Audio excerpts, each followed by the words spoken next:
पवित्रता का बल, सत्यता का बल, और ये पवित्रता का बल और योग बल जब मिल जाते हैं तो वो सकाश जनरेट करती है। सकाश माना क्या? बाबा से भी हम सकाश ले सकते हैं, लेकिन कब ले सकते हैं? ये अनुभव कब होता है? जब योग माना इतनी लगन, और उस लगन के अंदर जब पवित्रता है तो वो बाबा की शक्ति को भी खींचने में हमें सक्षम कर देता है।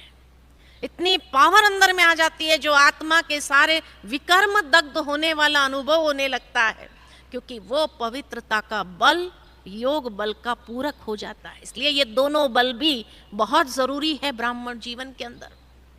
अगर पवित्रता का बल, सत्यता का बल नहीं है तो जैसे जीवन के अंदर योग कर रहे हैं, लेकिन वो योग द्वारा जो प्राप्ति, वो शक्ति, जो सकाश का अनुभव होना चाहिए, वो नहीं हो पाता है। मुझे याद आता है कि इसी हॉल के अंदर जब प्रकाश मणि दादी, बड़ी दादी जी थे, और उन्होंने भरी सभा के बीच में ये बात कही थी, कितनी अथॉरिटी थी उस समय, कि मैंने अपनी लाइफ में कभी झूठ नहीं बोला है। तो सत्यता का बल कितना था उनके अंदर, और वो तेज जो आत्मा का तेज बढ़ाता है।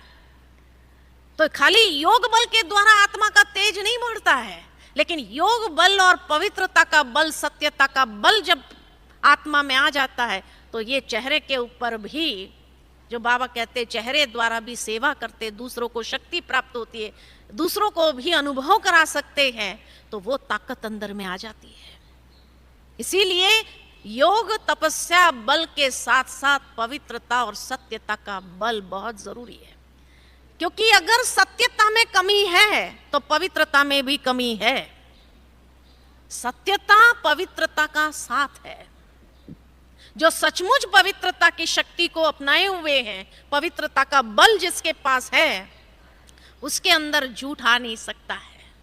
वो सत्यता के बल को भी उतना ही अपने अंदर अनुभव करते हैं, और जितनी सत्यता है अंदर में तो उतनी पवित्रता की परसेंटेज या पावर भी बढ़ जाती है। इसीलिए ये दो बल भी इकट्ठे हो जाते हैं तो आत्मा के अंदर ताकत होती है।